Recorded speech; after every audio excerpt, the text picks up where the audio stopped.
So for me, it was just fun to say to guys, yeah, I'm dating different people. I'm non-monogamous. I'm not looking for just shallow connection, but I'm also not looking for a traditional relationship. What are you seeking? And can I fulfill that for you? Like, am I able to give to you what you're looking for and vice versa? I remember thinking to myself, oh my God, I'm living my best life right now.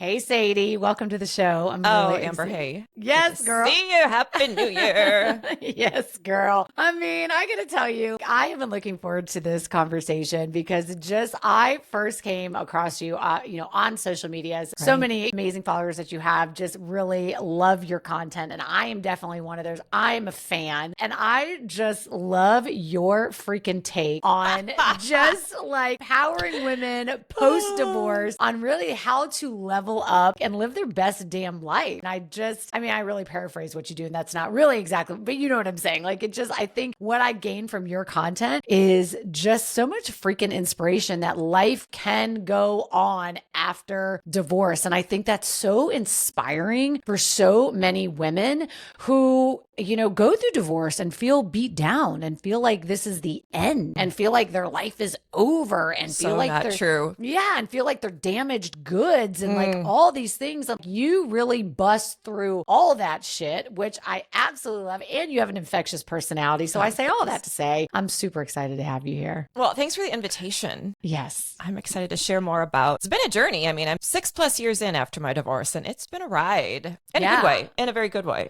I get that. I mean, I think I'm almost 5 years. And I mean, God, if you would have asked me 5 years ago if this is where my life would be, I couldn't even have dreamed this up. Right? I love how we surprise ourselves after divorce. Yeah. Mm-hmm. Well, I'm curious for you, like, what's one thing that has been the most unexpected lesson that you've learned, or the thing that was like, damn, I didn't know it was going to be like that? Or like, what's the thing since divorce, like the one thing that you feel like you've learned? That I'm a bold, badass woman. Yes. Because before my divorce, first of all, I always like to share a little bit of backstory. So I was raised in a small town with a dad who was the Lutheran pastor. So it was kind of like being the mayor's daughter in a small town. So I was such a good girl, meaning I followed the rules, and I'm raising a son who's such a good boy. I'm like, wow, you're really a rule follower. I hope you change that later in life, but whatever. Anyway, so I was such a rule follower. I was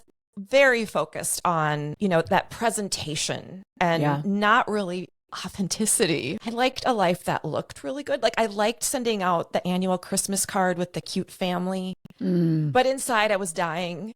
Yes.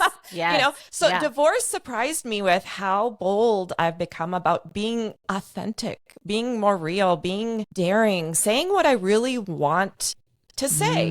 And I think once you go through a divorce, it's, it's like, all right, let's just take off every pretense and just keep it real, which is what I've loved doing on my podcast. Sadie's Divorced and Happy, and talking about all the juicy layers. I mean, my content is more spicy, and so it draws a certain type of person after divorce who's looking for more of that spice. I'm not a life coach, and so I coach through my life example, but I'm not a certified life coach. And so for me, I just really wanted to share with people who had gone through a divorce that you can have a freaking awesome second chapter, act 2, I like to say. Yes. So yeah, I've had a lot of fun. I've surprised myself in many ways, just between all the solo trips I've done, the fun I've had with dating, just really exploring my own sexuality, which is something I never had comfort with prior to divorce. Even in my marriage, I didn't have comfort around my sexuality. Having my own needs met, understanding what pleasure was. I mean, pleasure is very layered. And so that's been a very fun discovery. And just, also just allowing myself to, take some space and time to really connect with all the parts of me. Again, when you're married, raising young children, I also have a business. Like, I just didn't have space. I didn't elect to take space to invest into my relationship with me. And I'm sure you've heard this because you're on social, but that line about you are the greatest love of your life. And it sounds really cliche, right? But after divorce and you kind of work through some things and you get some more time with yourself, what I've loved especially is realizing I'm great company. I'm great company. I like hanging out with me. I like waking up with myself in the morning. I like the things I say to myself to start my day. Yeah. It's so different than when I was married. Yeah. Well, you talk about, I mean, I'm like high-fiving you. I'm like, yes, girl, all of these things. And we're going to dive into these juicy topics because these are things people, I think women, and what I love about so much about your platform is that you really do talk about a lot of things that maybe women maybe feel a little bit uncomfortable about talking about. But, we all have questions around things, right? You talk about a lot of the topics that some people are afraid to talk about, right? And I think a little more taboo, a little more out of the box, as I like to say. Mm-hmm. Yeah, absolutely. Sure. How I know a lot of women listening to this are like, okay, yeah, well, Sadie, that sounds great. Like to just be bold. But what's one thing somebody could start to being bold after divorce? Like, was there one thing that you did? Like, did you, do like an eat, pray, love trip? Or did you, what did it look like for you to really? What I did, honestly, is right after my divorce, I'm not saying this is the path. This is my authentic story. So what I did right away is I had a lot of fun dating because prior to my divorce, when I was in my 20s and 30s, dating was very serious. Dating was high stakes. Dating was to get married. And after divorce, like, hey, right. Come on. So for me, it was just fun and games. And it wasn't like manipulation or like playing a game. It was just more lighthearted. I was always very authentic. I've been non-monogamous since my divorce. And I've always been authentic about that, which is something I talk about on my platform, which is definitely out of the box because our society is very monogamous minded. So for me, it was just fun to say to guys, yeah, I'm dating different people. I'm non-monogamous. I'm not looking for just shallow connection, but I'm also not looking for a traditional relationship. And just kind of seeing how that unfolded and seeing how it grew me because I have been so conditioned to be monogamous because of the culture I live in. And so it's been a fun journey, just, my boldness around really having an understanding of what I want from relationships, initially, at least sexually, because the stakes were low. Like if this person didn't want to do what I wanted to do, it's okay. Yeah. No, no harm, no foul. Like we'll just move along our lives and all will be well. But it was great to not care so much, honestly. And I don't mean that like I didn't value people as people. People were still people to me. I was always very upfront, but I just love the freedom of the stakes being lower and just kind of letting things play out. That's where I really learned. Are you leaning in yet? Because this gets really good. Yeah, girl. I really learned that I like dating millennial men. They're so fun. I never would have thought that, oh yeah, I'm going to be 50 plus years old and dating, men in their 30s and enjoying it because they're communicative and they find me interesting and they ask me questions and they're not mansplaining things to me as men in my generation can kind of do. Not all. That's true. It's true. But I have so many questions. Okay. Like so many questions and we're diving into You want to know what lube I use, don't you? Yeah, I do. No, let me tell you, well, yeah, we're going to get to that too. However, I want to know. Very important, I've learned. I think some women listening to this, think to themselves though, like, and I know what can come up is like, oh my God, well, okay, like non-monogamous, but like you have kids, like how does all this play in? So how did you walk us through? Like, how did you get to this decision of, you know what? Yeah, fuck this. Like, I'm not getting in another relationship. I'm going to be non-monogamous. I'm going to date younger men. Like, walk us through. How did you get there? I'll walk you through. I got on dating apps. I went to a variety of cities. I learned how to travel on these dating apps and I started taking solo trips. And then when I'd be on a solo trip to New York or Chicago or Denver, I would go on dates with younger men and I'd have a blast. Or I'd go out. Like in Denver, I have my two favorite places. I go out literally by myself, not to lose my mind or go crazy, but I just like being by myself because by myself and people come up to you. They start talking to you. They're super nice in Denver. And it's like, again, it's not like I'm looking for a traditional long distance relationship.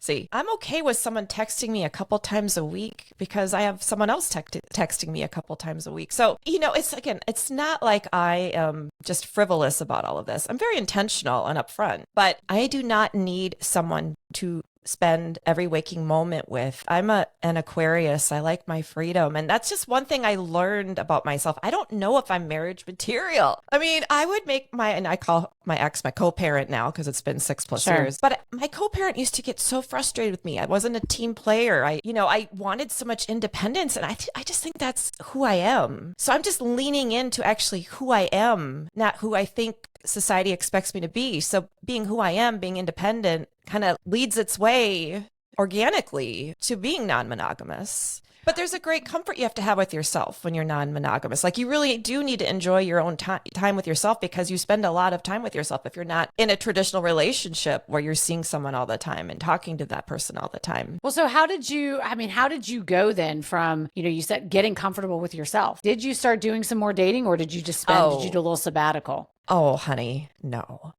There was no, again, I got, divorced in October and I was going on dates in November. And because my intention was, I'm curious, I'm not looking for a traditional relationship. And it's a date, right? You go out, you have a conversation, you have a coffee, you have a cocktail, you maybe talk to that person again or not. It's not this high stakes commitment. Everyone's different though. Some people really want a monogamous relationship, and that's great. They should pursue what makes them feel most comfortable. But for me, being non-monogamy has been so powerful because it's really taught me what my insecurities are. It's taught me, areas just when it comes to how I express and communicate in ways that have really grown me. I've learned a lot about the type of person I should be dating and the type of person I should never be dating. And I think non-monogamy has really grown me because I've dated so many more people than if I just would have dived in, which I don't recommend, P.S., into a traditional relationship with just one person, which obviously grows you. But it's been fun to date people from different generations. It's been fun to date people from different parts of the country. It's given me a lot of experiences that I never would have had I stayed married and just stayed with that expectation of I have to date someone local. I have to do this monogamous thing. I can't date until I'm completely healed, which when are you ever completely healed? Sure. We're always working on ourselves, always, which is great. We should. How fortunate that we can. Yeah. It's a luxury to work on yourself, Yeah. Not everybody has the space and time to do that. They're just surviving in the world. So yeah, absolutely. I think I've been really lucky with the opportunities that I've created for myself through being non-monogamous after divorce. Is this the long-term plan, or is this like, you're like, I don't know that I ever want to get married again? I know that I've said that before, good God. Well, here's the thing. For me, it's not that I don't ever want to get married again. I don't ever want to get fucking divorced again. So so the two kind of go hand in hand. They do. Right? There is a higher stakes there. That second marriage, the statistics aren't always encouraging, are they? Right. That's a great question. Like I said, this has been 6 years in. What I'm seeking now is deeper emotional connection, which takes more time. So when you're wanting to really get to know someone or, a couple of people, you aren't going to have a roster of 8 people who you're texting throughout the week, because that only leads to so much. You can only go so deep when you're talking to 8 people versus 2 people. Right. It's just, the time. So I guess how I've changed around non-monogamy is I don't need as many interactions. I don't need the quantity now like I did. I had fun having my roster, girl. I'm no shame in my game. I'm just gonna own it. It was juicy and delicious. I'm so glad I did that for myself because I'd never done that before. I never dated just for fun until I was in my 40s. So I'm glad I did that for myself. But now it's like, I want more quality, which you invest more time when you want quality versus quantity. So do you have a max number that you have on your roster? I'm just taking notes. Now I'm like two is good. Two's good. Two is good. This is so fascinating to me because I can tell you that I talk about this all the time in my podcast, admittingly, I am I don't want to say I'm a stage 5 clinger. I'm not, but I've always been a monogamous. If you look at my relationship history, it's had a boyfriend all through college, and I have actually, one of the things that I've realized about myself since I got divorced is I am actually naturally an anxious attachment style. I've had to really work through making it more of a secure attachment style. And so number one, I don't even know that I'm wired to date multiple people at the same time. There's that. Number two, I'm like, you Sadie, never know. I'm like, Sadie, show me your way, right? I don't even know. You never know. But here's the thing. How do you get to a monogamous relationship? You date multiple people at the same time. Sure. You just then stop and date one for a while. Right. Sure. Okay. So, there's the classic statement. If you have, how many friends do you have, Amber? Do you have one friend you do everything with? No, multiple friends. Right.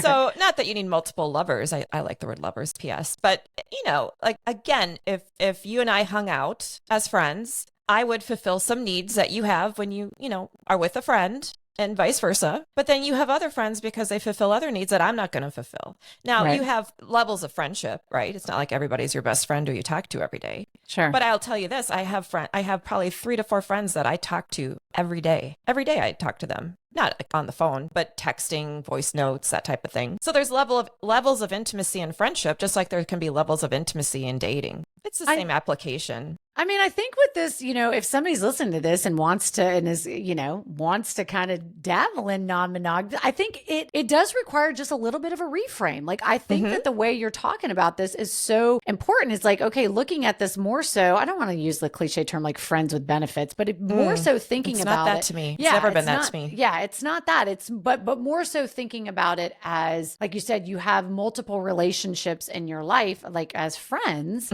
just like that you have different things in common and then the certain traits that you like about them and certain things. And so why couldn't that be any different with dating? And that's what I've experienced, meaning there are certain people that you just click with more than others, but that doesn't mean that you don't enjoy other people's company. But again, it's all what you're looking for. Now, some people, they don't really want a lot of emotional intimacy after divorce. And I don't think that should be an issue. I think there's a lot of judgment from the monogamous community about people who are non-monogamy. Like, we all have attachment issues or something like that. I mean, I have anxious attachment when I'm around people who have avoidant attachment. If someone can't communicate well, I don't like that. That doesn't sit well with me. But if someone communicates well, I'm fine. Yeah. Yeah. I don't need to blow up his or her phone. Like, I'm good.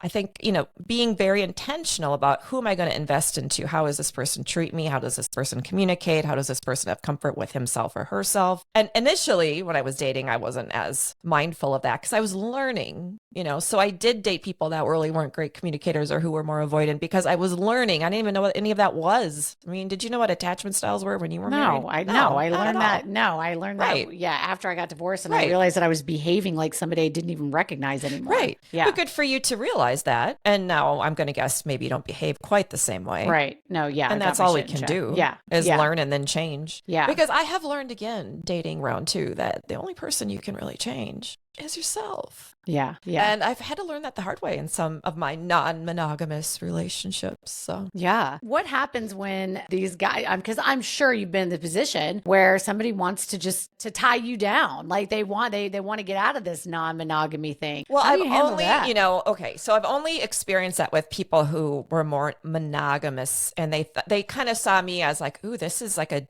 fun new flavor. Yeah. I want to take a bite into that new flavor, but they really weren't wanting to be non-monogamous. Okay. And so those relationships don't last as long because they want to go back to monogamy because that's their comfort level, which is great. There's no problem. So I am always just very upfront. And what I've learned is it's really better for me to date people who identify from the get-go that they're non-monogamous. Because the people who just want to try it out, like it's a sweater or something. Yeah. They don't last very long in the game of non-monogamy. They don't last very long. They like that one person giving them all the attention. They get a little jealous and insecure. I mean, it really does challenge your insecure. Like, you really have to grow into becoming a more secure person and becoming more comfortable with yourself because you are going to spend more time with yourself when you are a non-monogamous person because your partners have other partners. Yeah. So they can't just sit and spend all their time with you. And that's fine. Like, for me, so far, so good. But I mean, 10 years from now, I don't know, maybe I'll change my mind. Maybe not. Hard to say. Like on the dating apps, is this something that you can set on dating apps to say whether or not you're monogamous or non-monogamous? I mean, you can put it in your bio. A lot of people will put it in their bio. And, they gave those lame, like, what are you interested in? And they don't give you great options, relationship, casual, whatever. I just put it in my bio. Yeah. Mm-hmm. Yeah. I think that what I love about this conversation is it is such a refreshing, just like perspective on dating after divorce. I think a lot of women after divorce, one of their biggest fears is, oh my God, am I ever going to find somebody again? And if I'm hearing you correct, you're like, you are like, listen, I find that. Like, just don't worry about finding somebody else again right away. Like, get out there and just date and have fun and see what you like, and don't be so concerned with, with trying to get locked down with one person and finding the one and all of that, right? I mean, it's a perspective that you just don't hear a lot of women talking about. Well, because we're conditioned. I mean, look at how pop culture conditions us. Listen to every 80s ballad that you Oh and I yeah. grew up to as teenagers or young women, young girls. I was in junior high, I guess, in the 80s. But my point is that the lyrics now are so cringy to me. I mean, and I was so like captivated by those songs and the movies and like all of it. I mean, look at the movie 16 Candles. Like Oh all she yeah. wanted was this guy to pay attention Jake. to her. She wanted Jake to pay Yeah, and then attention we to all her. wanted him to pay. We all Yes. wanted a Jake, right? We Yes. weren't taught to be our own Jake. We weren't conditioned to be our own lover. I mean, come on. So yeah, of course, a lot of people. This is like out of the box, which is too bad because it's really not that big of a thing. Like once you Right. practice it for a while, it's pretty normal. How do you manage it with kids too? Do you just is it I mean, my something? kids have never met anyone I've dated Okay. because Yeah, I don't that sounds have good. a traditional monogamous relationship, and my co-parent does, and so they get a lot of time with his significant other, Sure. which they enjoy. It's all fine. And then with me, that's just the three of us. Hey. And yeah. I'm very upfront. I tell them I don't date like your dad dates. I date different. This is how I date, and it works for me. Yeah. And they're fine with it because they kind of like me all to themselves. So, Yeah. mhm. Yeah.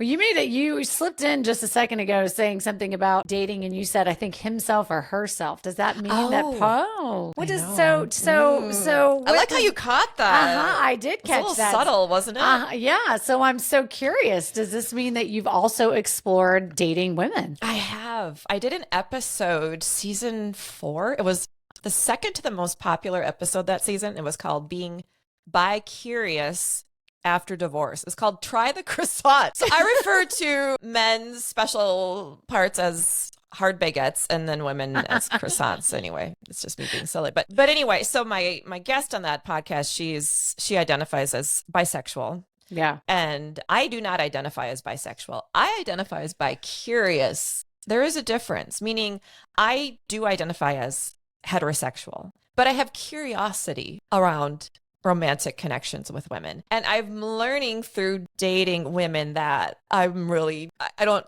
think that's ever going to really be. It's more like this little fantasy I have like, well, I wonder if dating a woman would be easier, because we can talk about our feelings. I mean, it's just more of like this little in my head, what I've had curiosity around. So I am bi-curious, but when I have gone on dates with women, it's just, I'm like a 13-year-old. I don't know what to do. Right. I'm very confused. It feels like I'm meeting a friend. It's like, oh, here's my new friend. Because I mean, do you it's, fi- yeah, so because do you for me, find- it's like, I don't think this is meant for me, even though I wish it would be on some level, but I don't think it is. But, I'm glad again, I'm glad I didn't like judge myself and stop myself and say, oh, you can't do that. Well, no, I can, and I have. But I mean, I haven't had like some deep sexual connection with a woman. It's been very, very 13, like have a tiny kiss on the lips, like nothing. I mean, so adolescent, innocent, which has been kind of fun in a way, honestly, but it's not something I am like actively pursuing. Women are not on the roster right now. If that's what you're really asking. But I have had dates with women the last couple of years, and I always leave thinking, yeah, I'm really bad at that. I'm really bad at dating women because I do identify as more of a straight person, but I have curiosity. Well, Maybe someday I'll surprise myself. You'll be the first one. I will like Okay. I want DM to hit you. me Oh up. my gosh, Amber. I just had the most juicy date with a woman. She was amazing and it was so natural and I totally felt like myself and not a 13-year-old. But anyway. Well, here's the thing, and this is what I fucking love about this conversation is that, like, I think if a lot of women were being honest, they would also say that they are curious about same sex. I mean, God, I love same sex porn. I mean, like, I think, yeah, right. It's like, yeah, I do. I love it. But when I like really think about bringing that to like action and like actually making out with another woman, it does not do it for me. Like, yeah, I think that's the thing. It's doesn't. more of this idea that it just sounds so nice, but the action, it doesn't feel authentic. So I'm not going to force it, right? I'm not going to but I have had the curiosity and I have acted on my curiosity. And it's, I remember the first time a woman sent me a spicy photo, like texted me a spicy photo. I'm like, what? What do I do? What's happening? Did you I send did, one but back? it was very PG. It was just like it was like me in like a very artsy pose with lingerie because I did a boudoir shoot after my divorce. divorce. It was like this very artsy picture of me. It was not like a spicy picture of me. Hers was very, very spicy. Yeah, very. Yeah, I mean, that's the thing for me. Like, you've got some balls, girl, because I think for me, yeah, like I think that I'm curious about it, but then like, yeah, the thought of, I don't think for me like that, there's definitely admiration. Like I could admire a beautiful woman and like, yes. yeah, right. Like, and you know, and then there's definitely some fantasy around that, or there can be, or even just like watching, you know, again, like two women together, like there's definitely some curiosity there, but I just think that, yeah, when push came to shove, if I had to think about like, yeah, being physically intimate with another woman, I just think that, and I think that that obviously, and that for me, that's the indicator that yes, I do identify more as a straight woman. I am attracted more to, I mean, to men. But what I love about that is you gave yourself permission to just like explore, just like feel it out and just see, hey, maybe because you don't know what you don't know, right? Right. Yeah. Yeah. Maybe someday, again, maybe that will surprise me. Maybe Amber, I'll want a monogamous relationship with a woman. I'm being silly right now, but like I don't want to limit myself, but I also want to be authentic. I'm certainly not going to force something that doesn't feel right. That makes no sense. Yeah. I already did that when I was married. So well, there's that too. Well, so let's go back to this boudoir session that you did post divorce. What prompted that? And I love that. I love that idea. What prompted that? And how did you have the confidence to do that? It's a pretty juicy story. Well, first of all, my profession, I'm a photographer. Okay. So I've been a photographer for 20 plus years. So having pictures taken is something I've experienced and enjoy. After my divorce, I wanted to do a couple of different shoots to kind of honor my journey. Also, I had quite a transformation physically after divorce. I mean, I lost 30 pounds. I grew my hair longer. I just looked different. I looked very different. I wanted to document that for myself. But okay. So one of my friends who's a mentor of mine, a photographer friend who's a mentor of mine, he was wanting to do some photos for book covers that were more spicy, boudoir-like. And he asked me if I would participate and if I would find someone who would be my partner, a male partner. So I asked one of my lovers at the time, who was a 30-something from Chicago, if he would fly in and do those pictures with me. And he did. Oh my God. There was a moment where I was naked and he was behind me and he had his hands covering me. And I remember thinking to myself, oh my God, I'm living my best life right now. That was fun. Well, yeah. And he was cool. I mean, to do that, because I mean, we had just started dating each other. I mean, really open-minded person. Yeah. He was great. Well, now I want to know, like, what's the craziest thing that you've done related to like dating or just even sexuality or define crazy, because I mean that has a connotation. Okay, that's true. Okay, let's just say like, out of the box or taboo, I guess you could say. Or I mean, I've explored a lot of kink.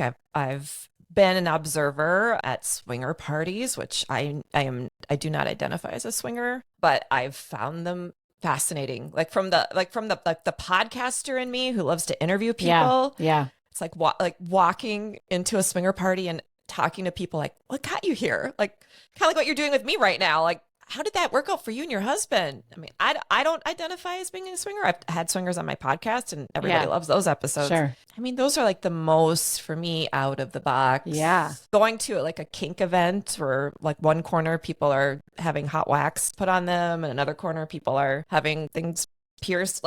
I mean, things that I don't necessarily want to do to myself, but I'm intrigued that they get off on that. Like they get off on that. And being open and not judgmental. Being open and not judgmental. It's like, that's their story, not my story. And have you always had such an open mind like that or not? Because I think that is when we think about like, and I think about like going to like a kink party or like a swinger party, I like to think of myself as like a pretty non-judgmental person that I'm pretty that I'm open. But if you were to ask me right now, hey, do you want to go with me to this like kink party? Or do you want to go with me to this swinger party? If I were being completely honest, I would say, no, I don't. Then I have to pause. And as you were talking, I'm thinking about this. I'm like, why would you say no though? Like, because you are like, you consider yourself a pretty open person to the way people want to live their life. And so then obviously what I realized then is I do have some level of like either judgment or like there's fear or there's, I don't know. That's definitely definitely something I think after this episode, I want to think about, because what is at the block where I'm like, no, I don't want to do that, because it just doesn't, I don't know, like I feel uncomfortable. That's the word I'm looking for. It feels uncomfortable for me. And so was that for you? Did you also have that level of like uncomfortableness, and then you just, how did you let that go? Or is it something where you've always been like, nah, this is something I've always wanted to look into. I just didn't because I was a preacher's daughter and I was married. Right. No, when I was married, I was not fantasizing about kink parties. Right. Not on the radar at all. Yeah. But once I started dating different people and learning about what they enjoyed, it got me curious. And then I received invitations to have these different types of experiences, which I said yes to because I trusted the people that I was with. I think, putting yourself in situations that are a little more uncomfortable for you, my recommendation is to always go with people who you feel safe with. So they have your back. They're not going to just abandon you at the kink event and leave you there in the corner. Well, that was my next question, was like, how does one even like get, invited to something like this? But like you said, it's kind of an insider thing. Yeah. Yeah. Was there ever an event where you left and you're like, oh shit, that was way more than I thought it was going to be? That was really uncomfortable. I have had that event. Yes. Yeah. Are you, is that something? I remember when I went to Miami with a guy that I was dating. He was from New York, and we went to this it was a swinger party, and I like literally clung to him because the way that men were looking at me made me really uncomfortable. Okay. Yeah. And even though there's consent, and it's not like people were coming up to me and touching me with my permission, but I just didn't feel comfortable. So I was just clinging to him. And he was great. Like he had my back. He wasn't, again, gonna leave me in the dust to go jump in the pool with all the naked stoned people. Well, if somebody a lot who are from Canada. Oh my God. That was such a crazy event. Like all these Canadians at this Miami swinger party. I'm like, this is interesting. I mean, I'll never forget stuff like that. I mean, it's not my go-to. I'm not doing that on the weekend. That was like, I've maybe been to 3 swinger events in my 6 years that I've been divorced. It's not like some lifestyle for me. Sure. For me. But if people choose to do that, that's their business. I don't need to judge them for that. Yeah. It's funny. I was just on Virgin Cruise Lines with my mom, and Virgin Cruise Lines, there's no kids are allowed. It's an all adults cruise, and they've got this reputation of being like a ship for swingers. And I was like, is this really true? Like, I don't know. But then, and I just learned something brand new. I had no idea that the upside down pineapple was like, and I don't consider myself vanilla. I am not vanilla, like at all.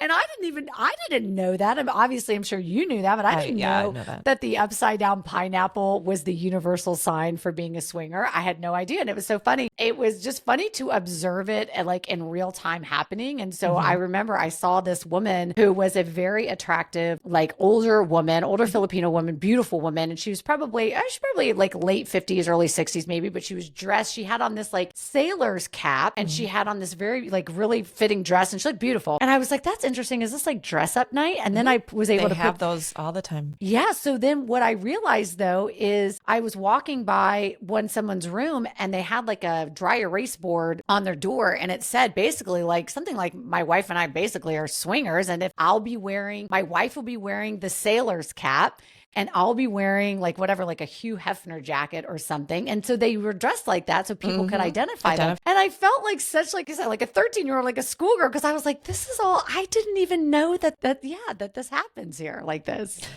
It was just fascinating. Yeah, swinger parties are a trip. One of my very first swinger party, it was just this very intimate party. Same guy that did the boudoir photo shoot with me. He held a swinger party for me to be like the guest of honor, because I'd never been to one, in his home in Chicago. And all these people showed up.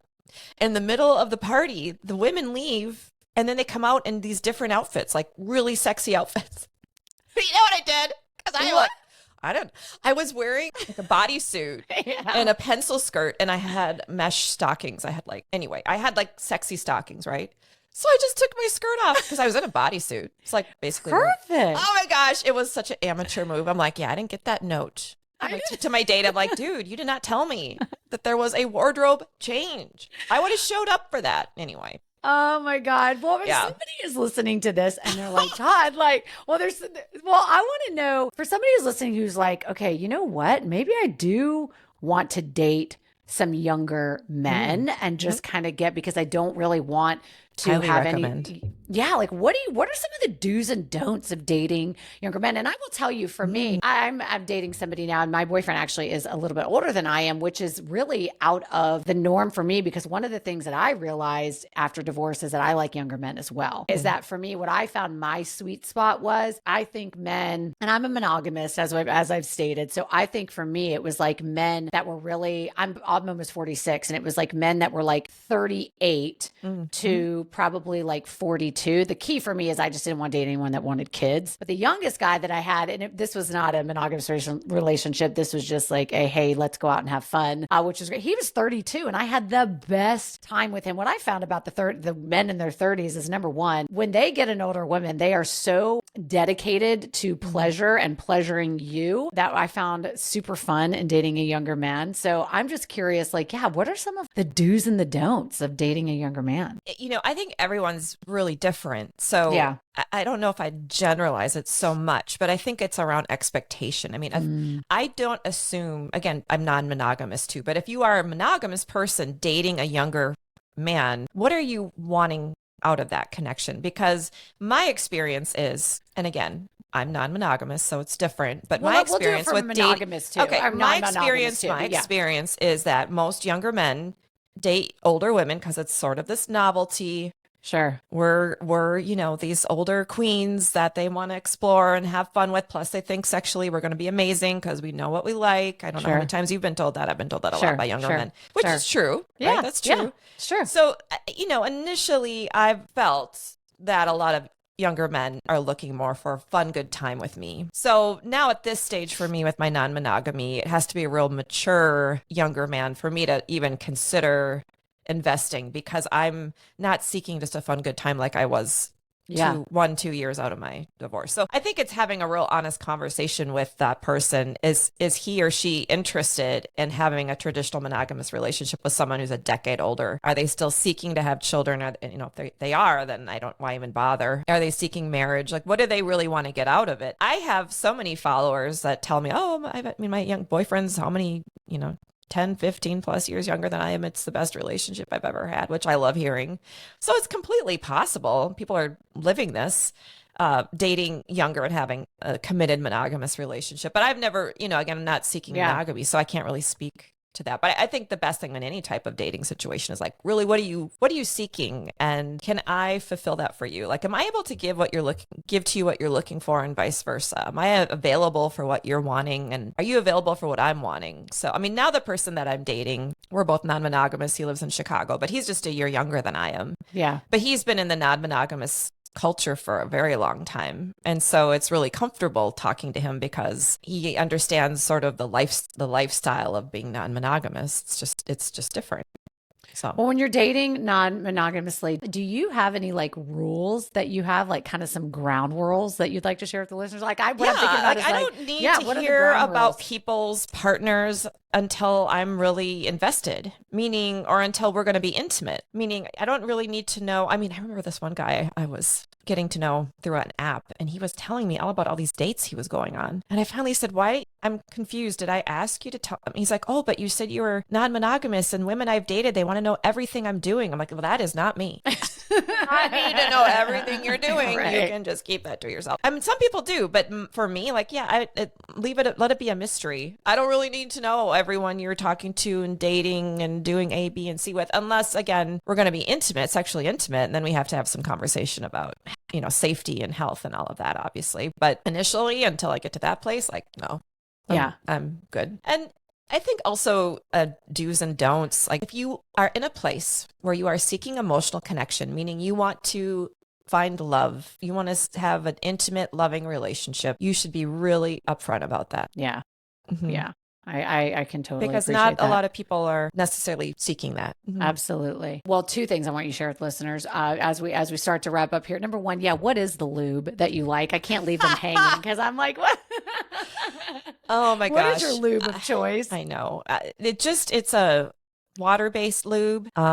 It's slippery something. I know. Slippery something. Okay, I don't know. I can't think of it right now on this put on the spot, but I can DM you and then send you it to could me. share And it we're in the gonna add it show in the notes. Yeah. Send it to me. It was highly recommended by one of the sexperts that I've had on my podcast. Yeah. Her name is Dr. INA from Atlanta. So after she recommended it, I bought it. And yeah, well, she's from Atlanta. I might need to hit her up. Oh, she's I'm fabulous. in Atlanta. She's I'm in fabulous. Atlanta. Well, share with the listeners. You've got a couple things that you do in your business that I absolutely love. One is your podcast, Divorced and Happy, right? Podcast. And then you also have the Happily Divorced Club. Can you share with the listeners what are the types of things that you talk about on your Divorced and Happy podcast? Like, who is that podcast for? And then I also want you to share a little bit about your Happily Divorced Club. Well, my podcast is a very spicy, playful, out of the box perspective of life after divorce. I bet your listeners kind of picked that up about me. Yeah, and I love it. This whole all these interview questions, I talk about just went out the kink window. and BDSM and swingers, and not that those are the only. I mean, come on now. But I like to,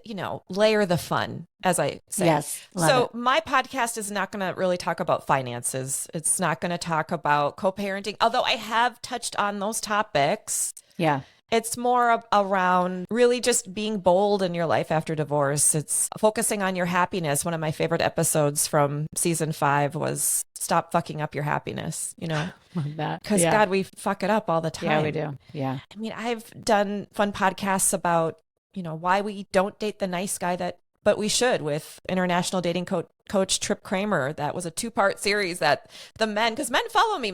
I have a lot of divorced dad followers. They love that episode. I have like the nice guy. The nice guys just find me, the sweet, nice guys. So talk about relationships. I talk about exploration, solo trips, just a lot of different layered topics that maybe aren't as common on other divorce podcasts. This coming week, I'm replaying episodes from the last 6 seasons as I prepare for season 7, which will be later this year. Yeah. And it's called Welcome to the Divorced List. And it's with a fabulous stand-up comedian from Canada, Fiona O'Brien. And she talks about, when you lose your it's like your virginity, but your divorginity, something like that. It's just really cute how she talks about it when you have sex for the first time after divorce, that we can all kind of relate to. Sure. Because it's like, whoa, that's different. And fun, playful. One of my other favorite conversations with a comedian was the stupid shit you do after divorce. Like, you just do stupid shit, Yes. So it's a lot more playful, comedic, fun, spicy. Yeah, those are my conversations. Now, my Happily Divorced Club, I just opened the club. I mean, I've been preparing to do this, but I just opened the club yesterday. Yes. I don't know when you're dropping this episode, but it was on National Divorce Day. Yes. Very fitting. And the reason I wanted to create the club is because on social media, which we all do, you can only, like, I have a platform, you have a platform, you can comment or you can post, but people can only comment on that. They can't post, they can't engage more than likes and comments. Where this platform, mighty platform where the Happily Divorced Club has its home. I mean, we're going to have live events, virtual events with our global community. We're doing a 7-part series about your divorced glow up. It's a blueprint series to guide you with fantastic mentors and coaches. And then in tandem to that, we're going to have glow up get-togethers, glow up gatherings, where people from, again, all over the world to our Loving Life After Divorce will get together and talk about our glow up goals for 2025. I have fantastic digital downloads that complement the different programming in the club. And it's just a great way for people to have more intimate connections, because right now, and I'm grateful, like, I have almost 100,000 followers on Instagram, but I can't keep up. I mean, I can't keep up with 100,000 people. I mean, I try, but also in the club, it's just going to be more intimate. I'm not going to have, it'd be nice to have 100,000 people in the club, but that's not realistic. And that's not really its intention. The intention is to have more intimate connection. So I'm really excited about that. I mean, doors opened yesterday and people are joining, and we're having a great time already. So, and you can learn more about my podcast and my club at divorcedandhappy.net, which is my website. And you can follow me on social media at Sadie's Divorced and Happy. Instagram is where all the fun is. I mean, TikTok is kind of fading out. Yeah.